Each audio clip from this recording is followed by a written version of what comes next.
On May 2nd, the day before the end-of-year rally organized by students and the community, YSU administration announced a policy update concerning the use of university facilities and grounds for expressive activities. The update includes common provisions found in most public universities, such as prohibiting violence, threats, and weapons, but it also introduces several restrictive measures that may limit protesting on university grounds and threaten free speech rights.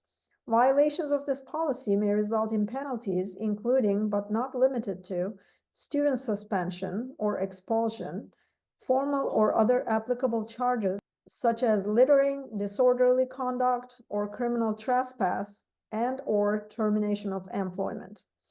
To discuss this policy update, the day's events, and review President Johnson's first semester, we have Dr. Mark Vopat, Professor of Philosophy and President of YSU OEA, the faculty union. Well, thank you for joining us today, Mark. Yes. On Thursday, YSU President Bill Johnson's administration sent out a campus-wide policy update that appears to conflict with the campus free speech policy already in place. What is your opinion of this update? In your experience, has any previous presidents issued such a restrictive order? Well, that's a very good question. I've had it just as long as pretty much everyone else. And it's, there are actually two other policies on campus already, which makes this a little confusing. To be honest, I can't really answer the question as to whether this is more or less restrictive than others, because I'm not exactly sure what this is supposed to do. In fact, most of what's in this current policy, we already have in other policies. And so, aside from the explicit reference to tents and fire, the rest of this has actually been covered, and it's actually other presidential policy decrees and administrative decrees and board policies on free speech. It's already been there, which makes me suspect that this is a reaction to Columbia and the other campuses across the country, that someone somewhere, and I don't know, the last conversation I had about this with the interim provost was that this was coming from the State House, that DeWine, the governor's office, that they were concerned that what happened at Ohio State was going to spread to YSU and other places. And so they wanted to make sure that there were policies in place. Now, YSU did have a policy in place. It has essentially two policies in place. This seems like it might be an addition. I don't know what the motivation was other than we don't like students protesting. And quite honestly, anything that's going to restrict free speech on campus more, I'm in general opposed to. And I think even the concerns about safety of students, right? I understand harassment, we understand violence. All of those are again covered in the other policies. So I'm not really sure what was the need, other than it seems to me that, look, if we're going to be honest about this, we have a state house that is, we have a Republican governor with a Republican administration. We have a Republican House. We have a Republican, Senate in Ohio. And it seems to me that this is just a knee-jerk reaction to students protesting something that I think they have very good grounds for protesting. Mark, are you aware of any other institution, state college or university that has done something similar to what YSU did? I don't, speaking from the union perspective, the executive committee of the union looked at this. There were several people on the committee who looked at other campuses and asked, what's in place.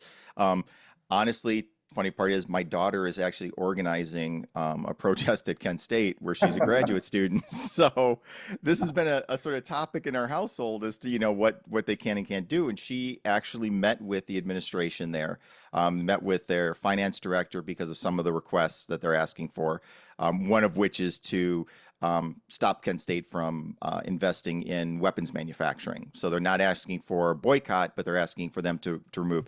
But the other part of it was, in that meeting, they explicitly referenced their own policy, which says you can't erect temporary structures on the Kent State campus.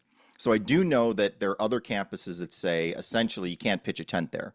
You can sit there with a blanket all night. You can have a sleeping bag, but you can't put a tent up. So I do know Kent State has similar policies. I'm not clear, from my understanding, there's nothing more explicit at Cleveland State or anywhere else. So the fact that this came out now. Again, what I was told, and take that for what it's worth, was that this was something the governor wanted to see at all campuses, but we already had it. So I'm not exactly sure why we felt it necessary to extend it, unless, of course, the word tent and fire were things that because they wanted to avoid students camping out at YSU.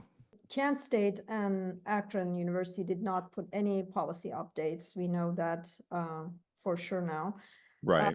But the only difference in this policy update compared to our current policies was the tents and open flames, and let's see, the termination of employment.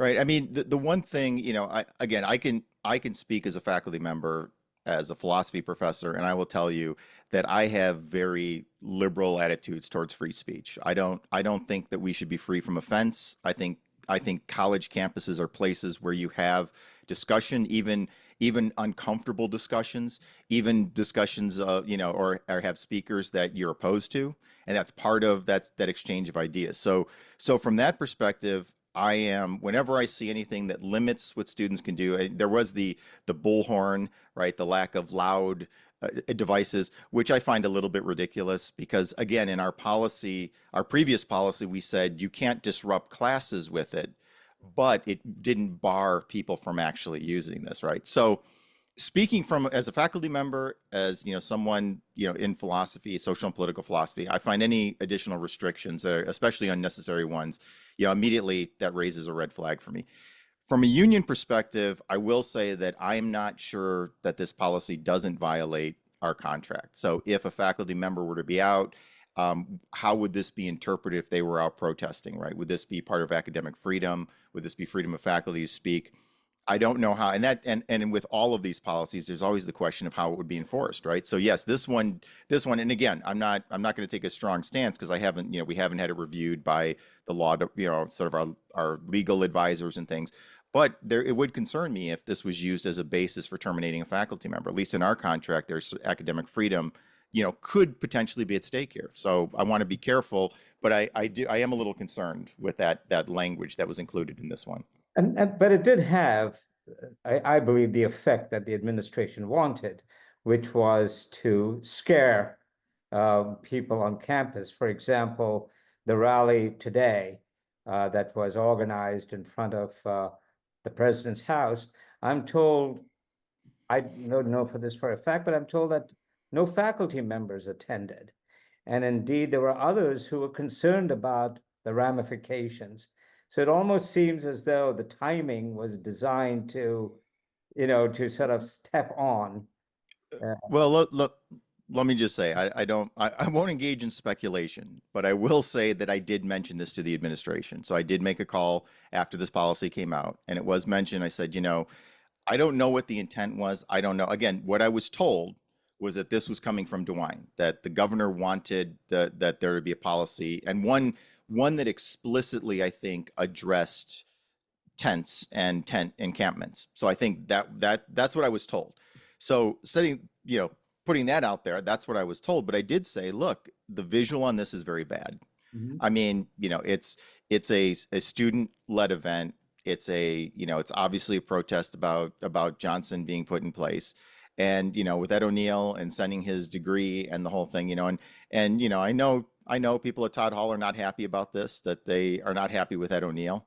But at the same time, this is what I just said. The fact that you're offended or don't like it is irrelevant to me when it comes to if this is, an act of expression and speech. So yeah, the timing is very bad. I don't know if that was intentional. Again, everything I've been told has been that it wasn't intentional, that this was because of Ohio State. It was a reaction. It was actually what I consider an overreaction by the State House to Ohio State's protests, and that there was a fear that this was going to spread to YSU and there'd be encampments, so that whatever happened Friday would just be the start of something bigger, right? So this was, I guess, as of Wednesday, they were concerned because of what was going on down in Columbus. So again, do we need this? Probably not. There's nothing in here that we really need that isn't already covered. And the last thing you want to do on a campus is stifle more free speech in any way, right? To give people the fear. And they were smart. I mean, from what I understand, unfortunately I didn't see the protests. It's finals week. I've been grading all day. So, but from what I understand too, is it doesn't apply to sidewalks.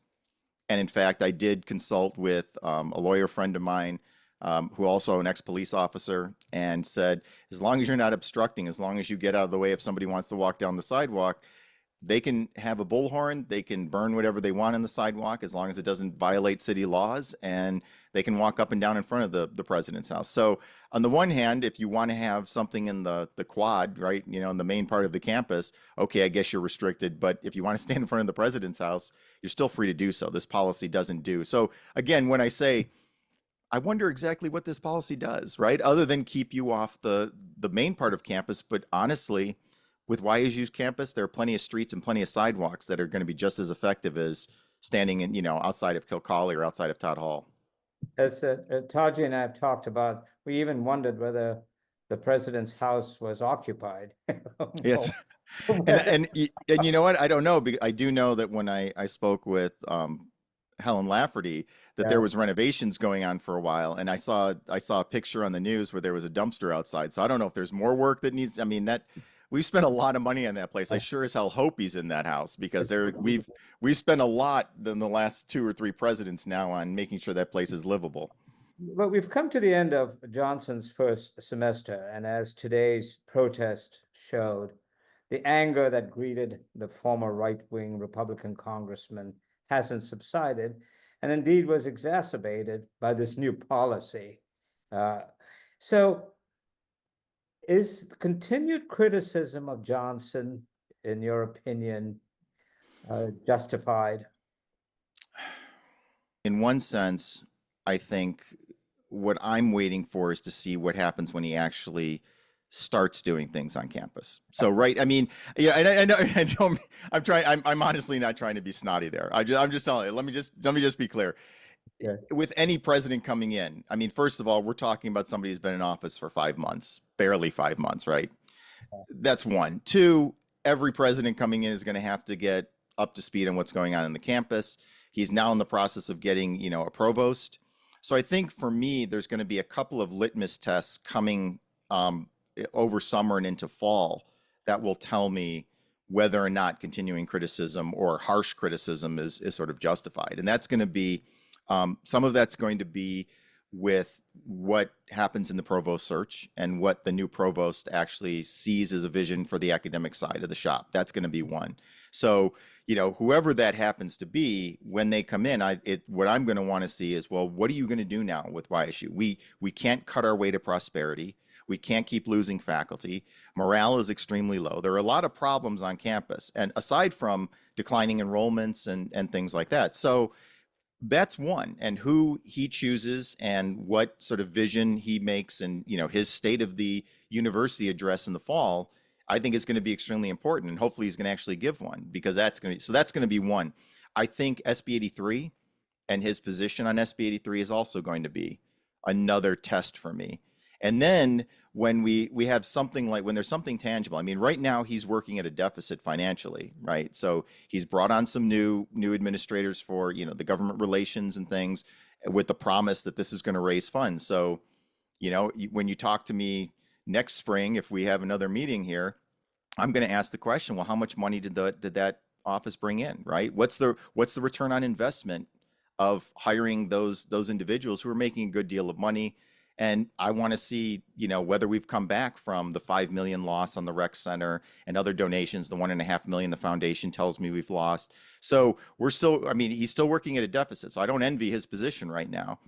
But truthfully, nothing has really happened at this point. I mean, the day-to-day operations of the university have been going on. But if you ask me how do I evaluate his performance, I don't have anything really tangible to do. So I think if you tell me 6 months from now, you ask me the same question 6 months from now, then I would be able to say, well, look, now you've been in there almost a year, and what do we have to show for it, right? What do these new positions have to show, and so forth?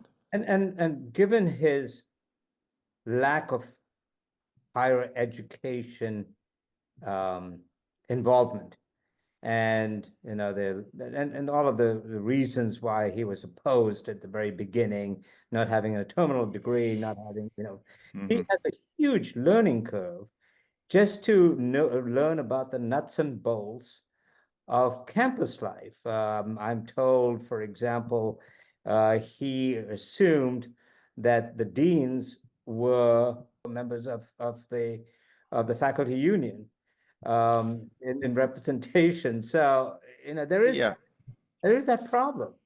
there is, and yeah, I mean, you would have to ask him and his administration about that and who's advising him and who's sort of, prepping him, for the position. And that's true. And here's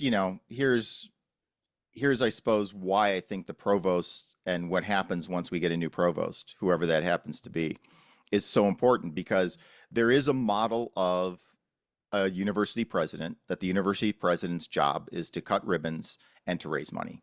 That's it. Yeah. Their job is, when it comes to it, it's a PR job.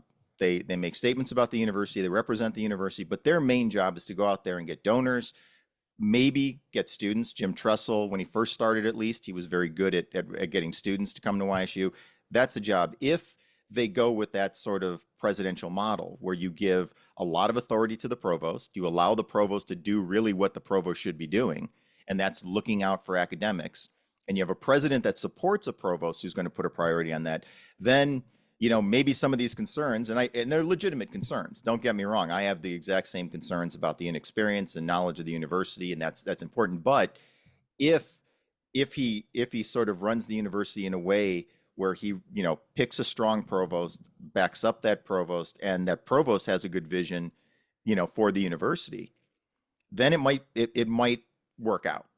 If that doesn't happen, if we get someone who comes in and thinks that I don't have to know about the university and I don't have to know those things, and I'm going to rely on sort of the politics of universities that we're seeing all across the country, right? About these liberal bastions and indoctrination. If we go back to that kind of, crap, quite frankly, then yeah, I think it's going to be bad for YSU, because that's not what YSU needs right now, right? We need a vision for the university. We need faculty morale to be back up. We need to increase our student body. There's a lot of real problems. And so it's really going to depend on what model of presidency we see moving forward, right? And that, that was part of the promise, right? Our board, which, don't even get me started about the board. I'm still not happy with the board.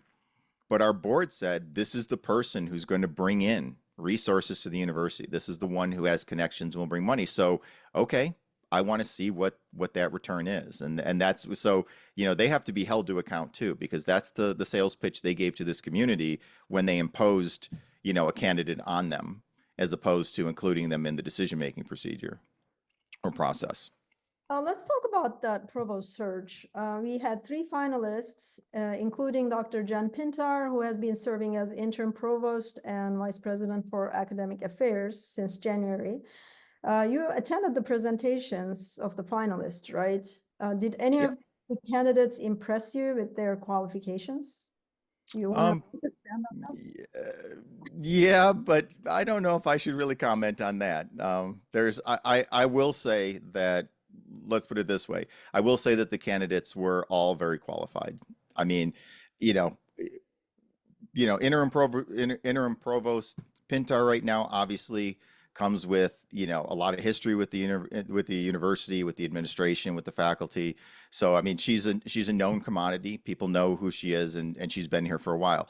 The 2 other outside candidates that came in, I think, were both highly qualified, and I like both of them as well. I mean, I don't know how they got down to the 3 candidates, but what the discussions were. Obviously, I wasn't in the room or on that committee, but I think they did at least a good job of bringing in people that I think would be good for YSU. So, I'm going to remain neutral as to any preference for any of the candidates, but I'm just going to say that it seemed like, if anything, this is what a transparent search is supposed to be, right? We should be able to sit down here, and you're just, the very question you asked me, what'd you think about their credentials? I actually knew what their credentials were. I knew what their background was. I knew what schools they came from, all of that thing. So, I'm hoping the board, has learned its lesson and said, we're not going to go the route we did this last time, and causing the same kind of uproar that we caused with the presidential search. And Mark, and you had talked about at the beginning the cuts in programs, et cetera, that's going on academically. what should be the relationship between the provost and the president and the board of trustees? And the reason I ask this is you have a president who is a non-academic. He's supposed to be the great fundraiser because of his Republican credentials. But, you know, should the provost at YSU, the new provost, the full-time provost, be in a position to be able to say to the president of the board of trustees, you people are absolutely wrong in the direction you're taking with regards to academics. You people have no idea what you're doing. This is what the future lies. This is an institution of higher learning. It's you know, is that the kind of provost YSU needs? I mean, we wouldn't have them for very long, but sure, that would be great. I mean, you know, I don't think I would quite phrase it that way, but you know, sure.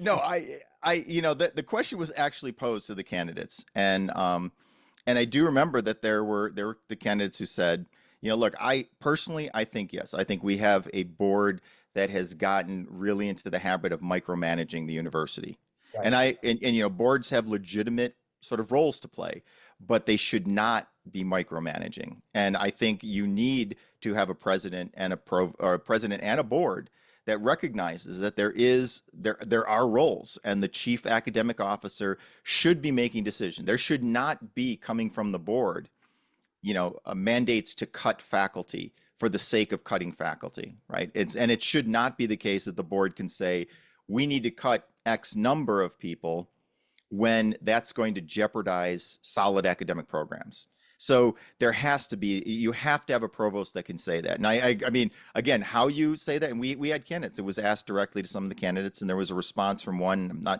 can't remember which one.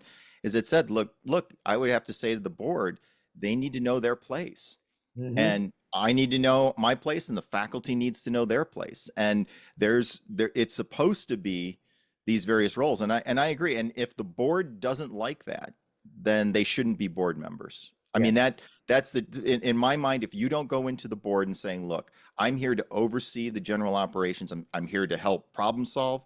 I'm here to help raise funds for the university. There's obvious roles by Ohio code, what I'm supposed to do in reviewing budgets and make decisions about various things. I get that, but you really should defer in nearly all cases to the academic arm when it comes to academic programs and things. So yeah, I would hope, and honestly, this is a matter of personal integrity, right? This is the character of the people sitting on the board.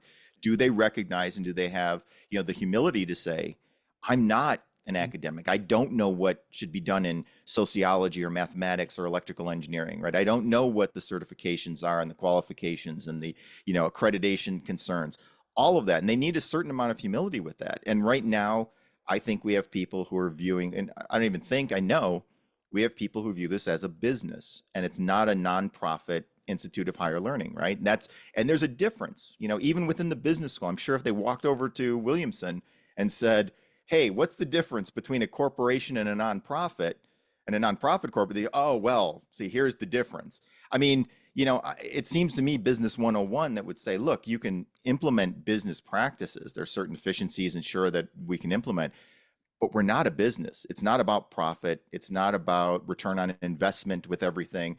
Those are things that, you know, can apply limited in a limited fashion, but you still have to remember what your overall mission is, you know, as an educational institution. It's not to make a profit. It's if anything to break even, right? Your whole thing should be, are we serving the students? Are we serving the community? You know, are the faculty being supported? And, you know, are we breaking even? Are we meeting our bills? And that also means, and you know, and I've said this over and over, and apparently no one's ever going to listen, but it also means that we need to seriously look at our athletic program. Being the second largest in Ohio, we can't keep saying we don't have the money, and yet have the second largest athletic program after Ohio State. We're the 13th largest university, right? We're near the bottom in terms of size, yet our athletic program is much bigger in actual numbers, which I didn't realize in terms of actual number of athletes.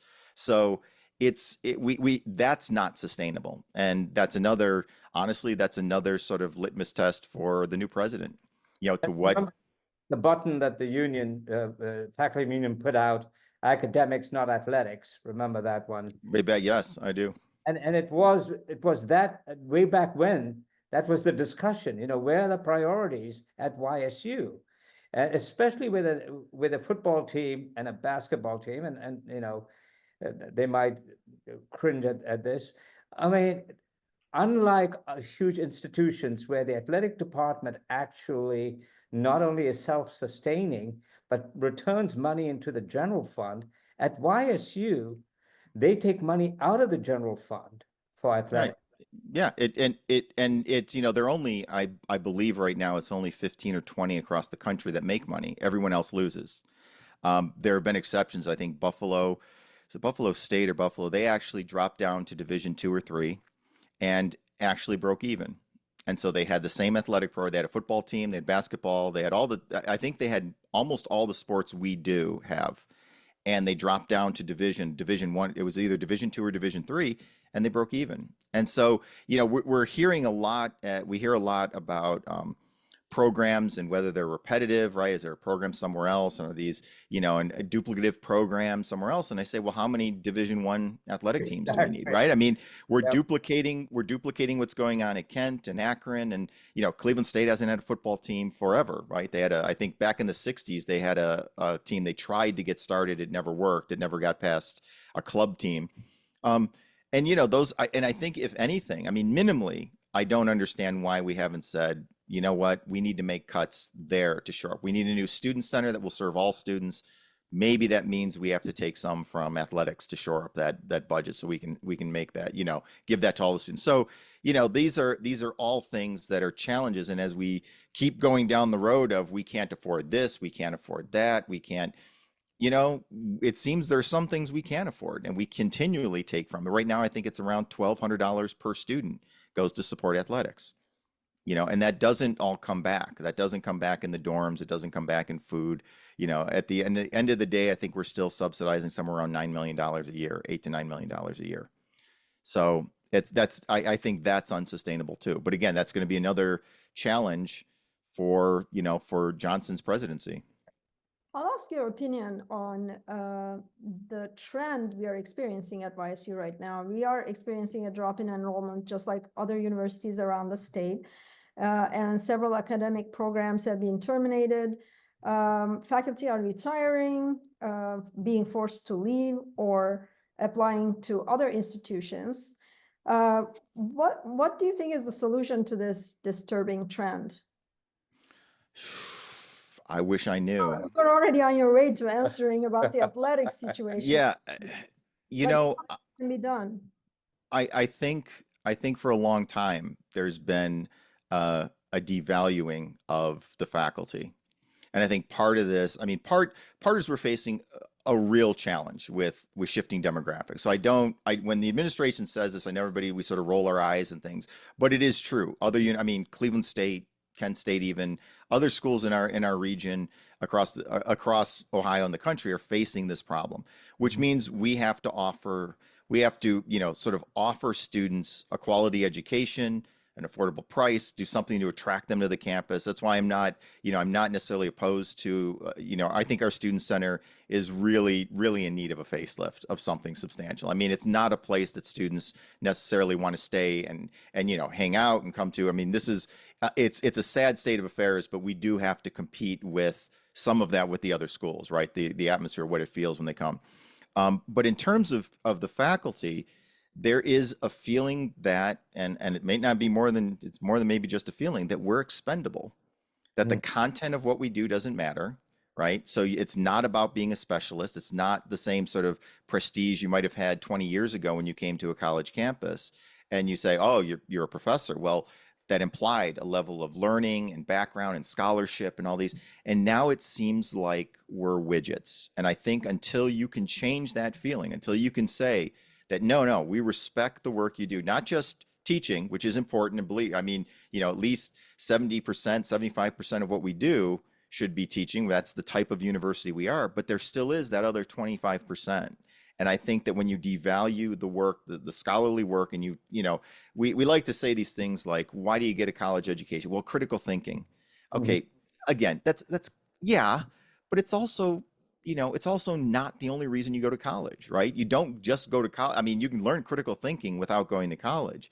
So it's got to be more. The content actually matters. And I think most disciplines outside of maybe STEM and business that there seems to be a devaluing of anything that doesn't have that one-to-one job correlation. And until the administration can somehow show that they actually value the arts, the liberal arts, other disciplines, I don't think you're going to be able to keep faculty. They feel devalued. They're constantly, it's constantly talk about workload and streamlining and adding extra work to faculty that's non-academic work.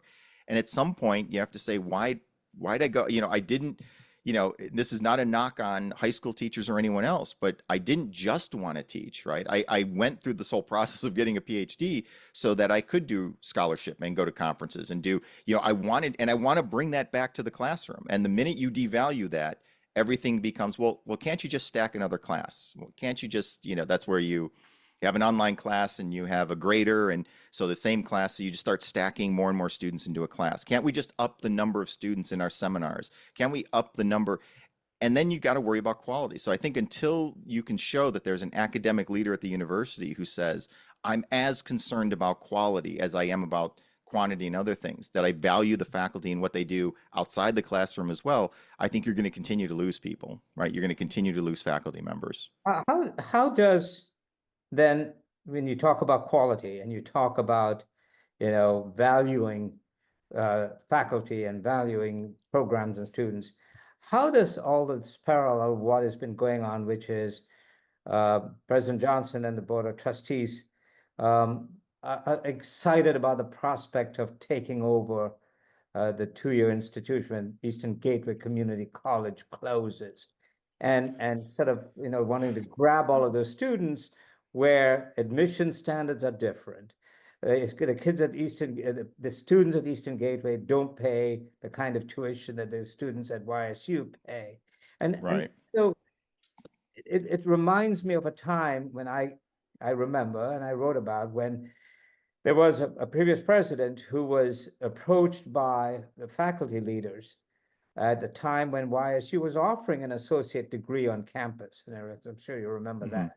And they said to this president, listen, get rid of this. It's demeaning to a four-year institution. It's demeaning to us. We have to go to these conferences, and they say, oh, Youngstown State, you have an associate degree. And so, yeah, they got rid of the two-year institution. And now they're making this big push to replace Eastern Gateway, right? Yeah, I think it's a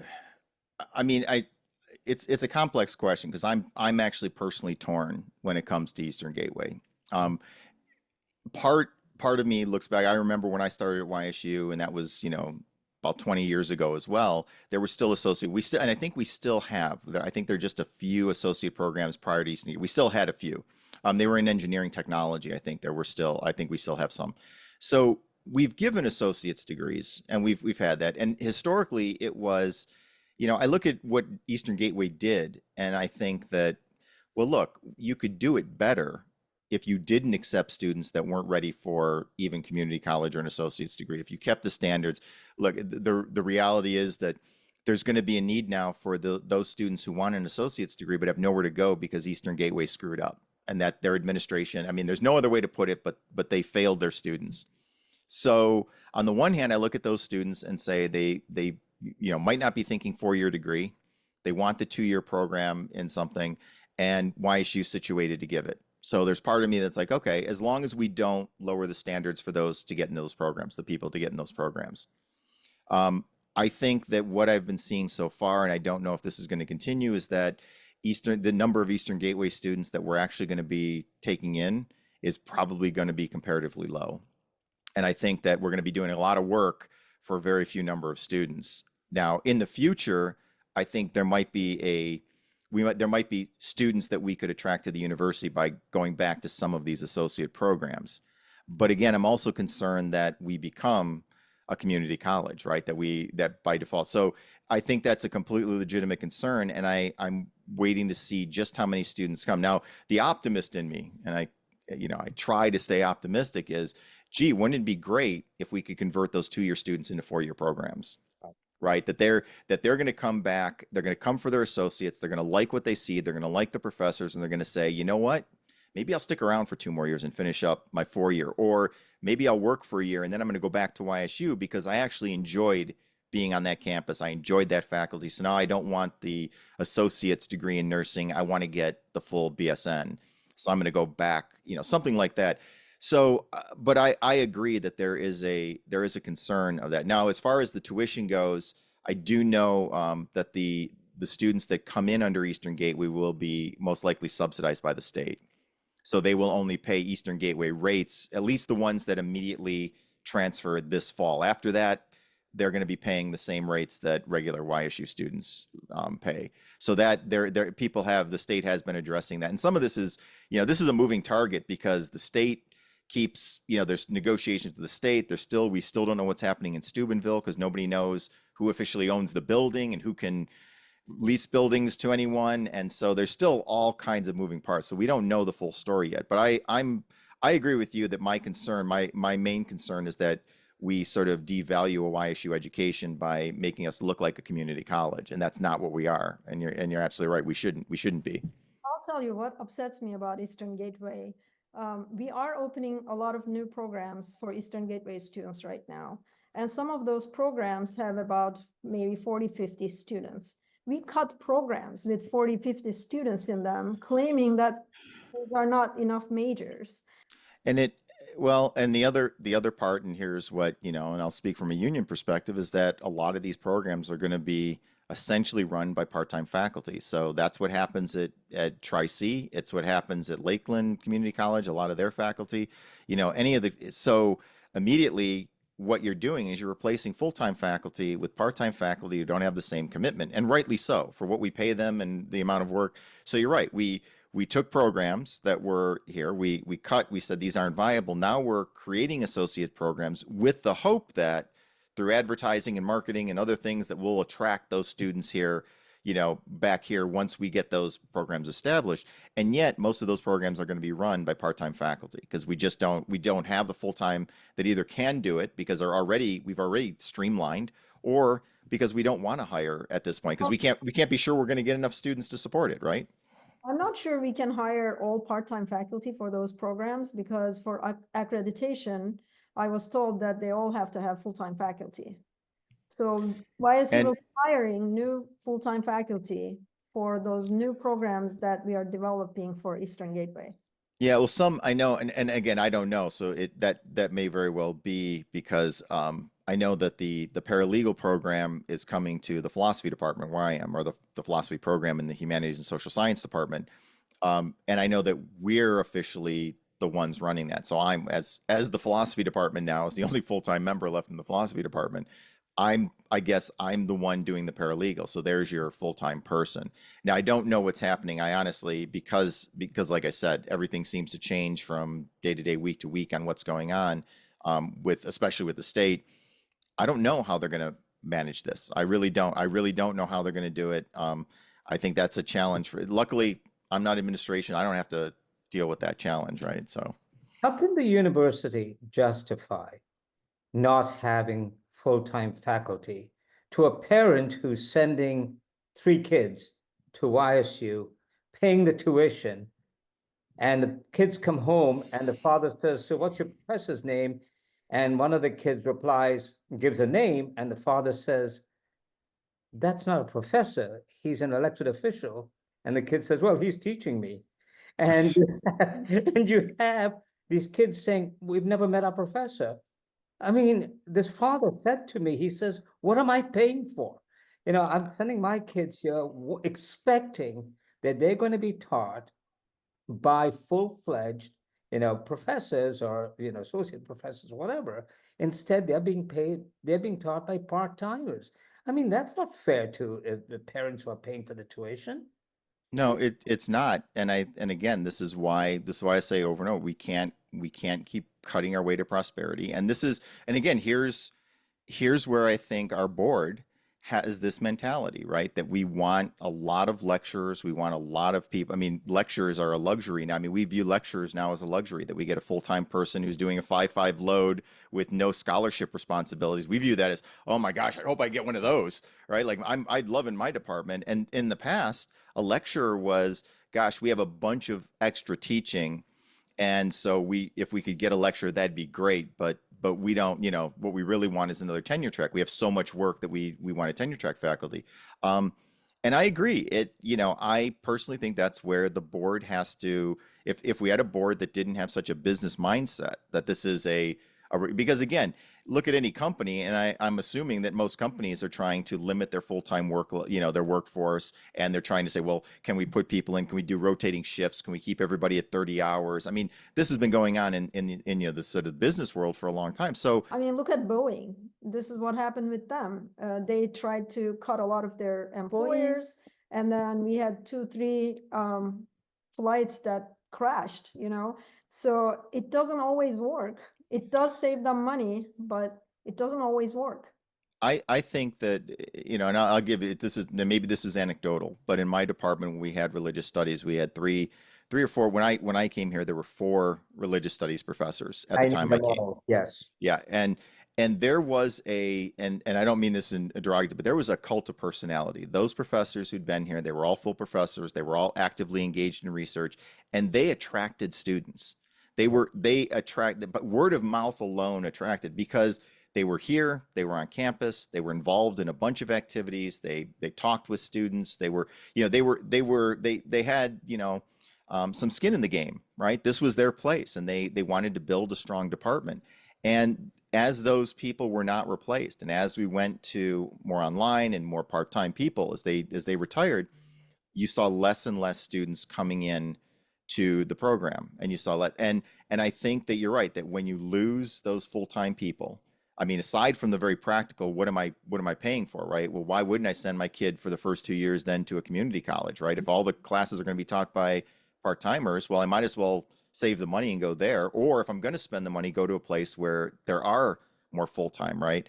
But, I think this is one of the things you lose. You lose institutional memory. You lose the depth of knowledge in the field, right? And I love our part-timers. We have some very good part-timers, and I know there are also places they just have average part-timers. They get the job done, but you're not going to get the depth and the experience that you're going to have with someone who's full-time and committed there. And so, I think you're right that we lose something when we lose those full-time faculty. Well, I was just going to add to what Mark just said about students coming for faculty, and I totally agree with that. A lot of enrollment comes because of the faculty. I just met a student from Turkey. He came for the Dana School of Music, and he heard about some of the faculty in Dana. So they didn't hear about YSU, they just heard about some of the faculty, and they came all the way from Turkey to Youngstown State. That's Because, Yeah. Youngstown State is not on the radar of a lot of students overseas. So, and now that a lot of those faculty are leaving Dana School of Music, a lot of those students may be leaving with them.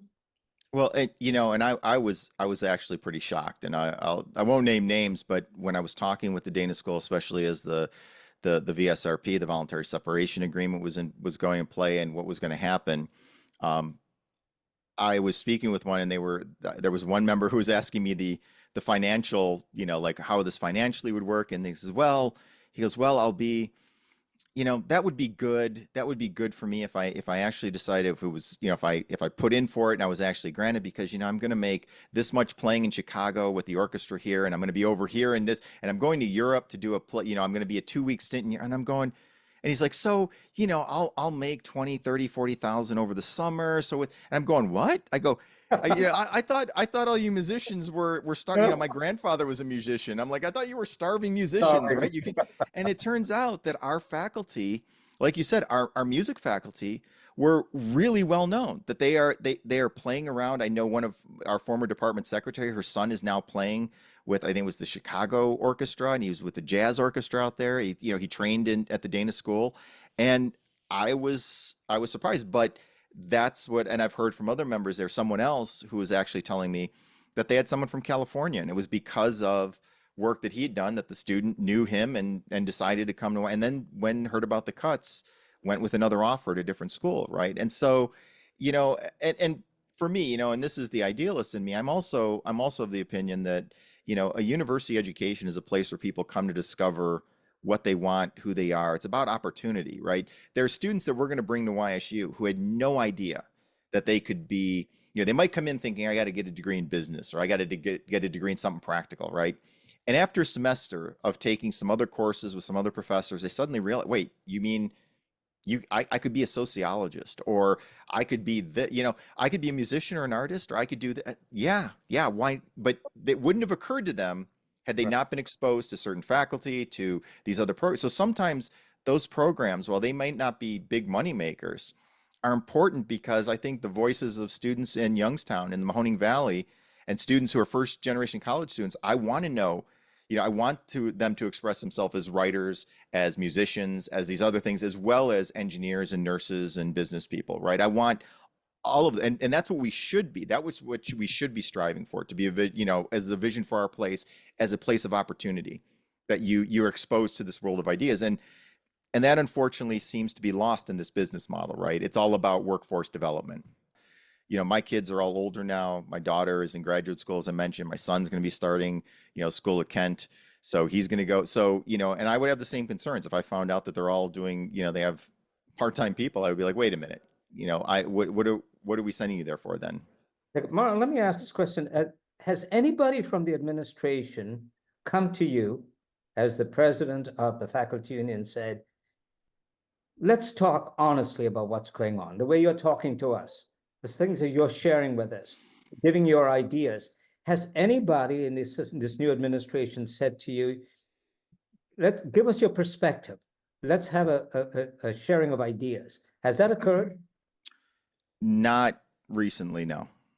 No. I will say that in the past, and this would have been a year or so ago, year and a half ago, my dealings with Jen Pintar were, when I became union president, were very frank discussions like this. I mean, it was a new. When I came in, I said, and I'll say this: there's nothing private here. I said to the administration, let's start from scratch. I said, I know there's been a lot of bad blood. I know there are people who you would like apologies from, and they would like apologies from you. And there's been a lot of stuff said. I said, I'm not part of all that. And I said, so if you want, starting now, I'll start clean, and I'll be straight with you, and I'm going to tell you, and we can start clean. And she said yes. And so we had some very, I mean, I wouldn't even say heated, but just, animated conversations where I was like, do you understand why this is, and the same thing I've been telling you here. And that I did, and, have had those conversations. A lot of times I will continue to have with her in our meetings. We have a regular weekly meeting to hopefully keep up communication to avoid problems. But no one else in the administration has actually asked this sort of thing. We've had the last thing that came close was a meeting with the board president, Peterson, and that was the executive committee, where we mentioned a lot of our concerns and the very things you're talking about experience. This was with regard, obviously, to Johnson, but there's been nothing since then asking, what should the vision is, what are the concerns, the sort of conversation we're having here. We don't hear that. I haven't been personally asked to sit in on any kind of, let's strategy mission or mission of the university, or none of that has occurred, at least not yet. So. And that brings us to the last question. I appreciate the time. What do you think lies ahead for YSU, given that President Johnson, like his fellow Republican politician, is determined to redefine higher education, which they say has been brainwashing students with liberal propaganda for way too long? I honestly, I think if we, and this is I believe that the state of Ohio, that education in Ohio as a whole is going to be decimated if we keep going down this path, if we keep these ideas. And I say that because, we look at our funding system since the DeWolf decision has been unconstitutional. And so what happens? Our schools are underfunded at the elementary school. So we push those students who aren't doing well onto the middle school, and the middle school students aren't doing so well. So what do? We push them into the high school. And then now we say to the high school, well, the high schools, they don't have the teachers, the resources. So let's give them college credit plus. Let's push them into college because we want more college degrees, right? So we push them into college credit plus. They don't pay the same tuition. And then those students come in, some prepared, some not. It's very good for some. It's very bad for others. And then we cut funding to higher ed, and then we complain because students have so much debt, right? In Ohio, and then Ohio says, let's cut more taxes and give more money to the private schools because the public schools are failing. So we have to give the money now to private schools to do the job that the public schools can't do because they don't have the funding. And I'm going, so this mentality that somehow that they can pass the buck. What I see this is the state has for years now just put a Band-Aid on things and refuses to actually deal with the problems. And this is now trickling all the way up to college. And I think that and then what's the solution? Well, these students aren't graduating. They're not getting degrees. They're not ready for the workforce. And so we got to make sure they're workforce ready. So what are we going to do? Now we're going to cut the universities down to trade schools Yep. and make sure that you've got. So if we keep going down this path, I don't know what the future of YSU will be. I don't know what the future of any. I mean, I think you're going to have your Ohio State, Cincinnati, maybe your OUs, or something like that.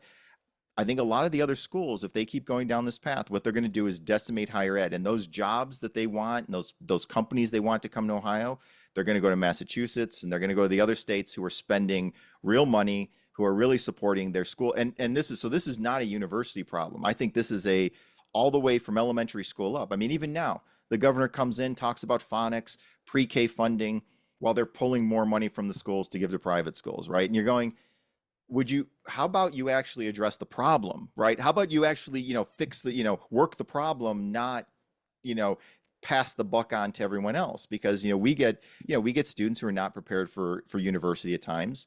And you're going, well, if the high schools had a stronger program, why are we pushing 13-year-olds? The YSU, there was recently something in the paper, I don't know if you saw it today, about the 17-year-old that's graduating from YSU with a 4-year degree. Personally, I think that's great. I also think they're probably an exceptional student, right? That's not the norm. Yep. And I think that, to say a 13-year-old should be in my intro to philosophy or my ethics class, no, they shouldn't be. I know, because it's not that they couldn't memorize the information, but the actual, developmental skills that they need, the maturity that they need, what's taught. 13-year-olds don't, let's let the kids actually have the elementary school years, their middle school years, the high school years to really learn, and then come to university better prepared for exploring more options, right? And I think that if we keep going down this road, YSU, I can't see YSU existing as a university if we keep going this way. If we completely cater to workforce development mentality and a business mentality, there won't be research anymore. There won't be scholarship, and it at best will be a technical school. And it's also, I imagine you and Taci and your colleagues, have to feel miserable when you hear politicians demonize higher education to the extent they are. I mean, my God.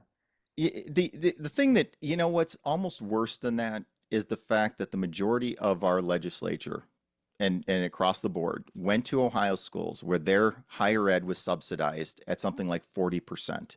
Since I think it was 1980, 1990, it's dropped down. We're about 19% is the state share of instruction, right? So all of those people who benefited from this, they benefited from their college degrees, benefited from their law degrees that were done in Ohio. I actually did a survey of this. I went and looked at the bios of nearly the entire House at one point a few years ago, and almost everyone there had gone to a public university in Ohio at some point, and all of them were older people like me now. Like they were, and they had all been subsidized at a higher rate. And these are the same people that complain that the universities keep raising tuition and all this waste, and what are they getting for it? And these are the people sitting in the State House who obviously did very well with their degrees, and yet they don't want the same opportunity for it. That's what infuriates me. Call me names that, walk into my classroom, actually see what I do. I have very little patience for people who, speculate about what's going on in my classroom. But the ones that really anger me are the ones that sit there and spout off about what's going on at these universities and the indoctrination. The same ones that went to the school with the professors that I came in under the people who've retired just a few years ago, who would have been their teachers, and I know what their classes were like. And I'm like, what the hell are you talking about? Like, what do you is this just propaganda? Is this just politicking? Because clearly you did pretty well for yourself, and I don't think you view your education as a waste of time.